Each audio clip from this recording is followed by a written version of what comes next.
Marami yung nagtatanong kung pwede nga ba ito sa lahat ng cellphone. The answer is yes. Yung ating mobile lens camera, 18x25, pwede po siya sa lahat ng cellphone. Now, itry po natin siya na i-capture po natin yung na nasa puno na yan. Yan. Try po natin i-capture using this mobile lens, okay? This is mobile lens 18x25. So ngayon, gamitin po natin to. Ganyan po kalayo ha. Gamitin natin to yung mobile lens 18x25. Ito po yung clip niya mga loves. And then ito po yung itutuon mo sa may camera ng phone. So let's try. And ganyan kaganda mga loves, yung atake niya kapag meron po siyang mobile lens camera. Mas lalo niya pong pinapalinaw. Ayan. So inikot ko lang siya. At ngayon naman, yung focus niya is yung sa background. And then naka-blurry naman yung mga nasa harap.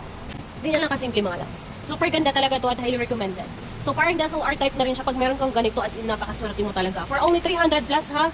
For only 300 plus, magkakaroon ka na ng ganito kagandang camera. Ito yung kalalabasan niya pag walang mobile lens camera. So, i-try nating i-zoom sa normal na phone.